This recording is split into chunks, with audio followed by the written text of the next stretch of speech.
আসসালামু আলাইকুম। বরাবরের মতো আবারও হাজির হয়ে গেলাম মাইরুপ গার্ডেনের পক্ষ থেকে আরেকটি সুন্দর মুহূর্ত নিয়ে। আজকের বিষয়টি একটি ব্যতিক্রম। যারা নতুন বাগানী এবং যারা শখের বাগান করবেন, আ তো তাদের জন্য আজকের এই ভিডিও। তো ভিডিওটি শুরু করার আগে যারা আমার চ্যানেলে নতুন অবশ্যই চ্যানেলটিকে সাবস্ক্রাইব করতে ভুলবেন না। আর ভিডিওটি যদি ভালো লাগে অবশ্যই একটি লাইক দিয়ে যাবেন। আর গার্ডেন বিষয়ক যদি কোনো সমস্যা হয়ে থাকে আপনার, আমার চ্যানেলটি থেকে ঘুরে আসবেন, এতে আপনি সমাধানটা পেয়ে যাবেন। তো যাই হোক, মূল ভিডিওতে আসি। আজকের ভিডিওর যে বিষয়বস্তু সেটি হচ্ছে মাটি প্রস্তুত। একটি আদর্শ বাগানের জন্য কিভাবে আদর্শ মাটি তৈরি করবেন সে বিষয়ে আজকে আপনাদের মাঝে উপস্থাপন করব। তো অবশ্যই একটি বাগানের জন্য যদি সঠিক মাটি প্রস্তুত করা না হয় তাহলে আপনার যে কাঙ্ক্ষিত গাছ বা যে শখের যে বাগান ওই বাগানটা সফলতা পাবেন না। আপনি যদি সঠিকভাবে মাটি প্রস্তুতি না করতে পারেন তাহলে আপনার গাছটি কীভাবে বৃদ্ধি হবে? অবশ্যই মাটি প্রস্তুতটা খুবই গুরুত্বপূর্ণ। এটি আপনাকে খুবই ভালোভাবে নজর দিতে হবে।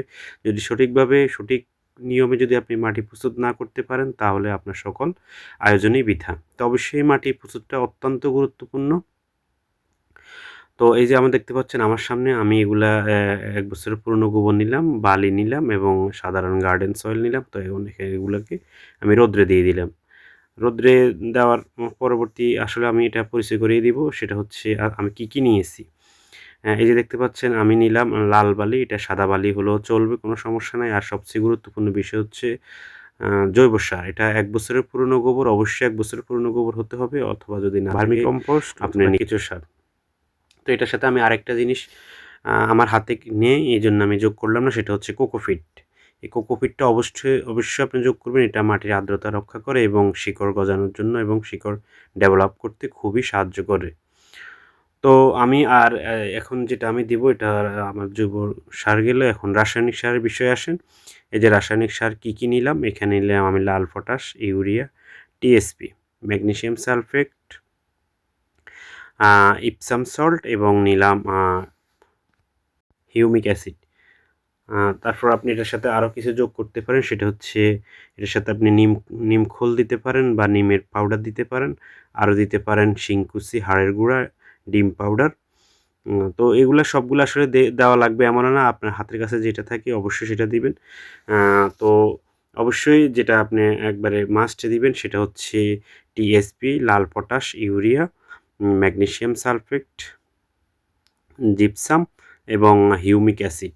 এইটা হচ্ছে সবচেয়ে গুরুত্বপূর্ণ। এগুলো আপনি মাটি প্রস্তুত করার সময় অবশ্যই দিয়ে দিবেন।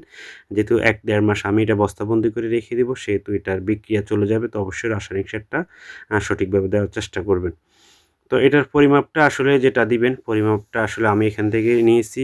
সাধারণ গার্ডেন সয়েল ২০ কেজি, গোবর নিলাম ২০ কেজি এবং বালি নিলাম ১০ কেজি। মোট ৫০ কেজির জন্য আমি টিএসপি নিলাম ২৫০ গ্রাম, লাল পটাশ নিলাম ২৫০ গ্রাম এবং ইউরিয়া নিলাম ২০০ গ্রাম। আর এর মধ্যে আমি হিউমিক অ্যাসিড নিলাম ৫০ গ্রাম, ইপসাম সল্ট নিলাম ৫০ গ্রাম এবং নিলাম জিপসাম নিলাম ২০০ গ্রাম। তো এই রেশিওটা আপনি দিবেন।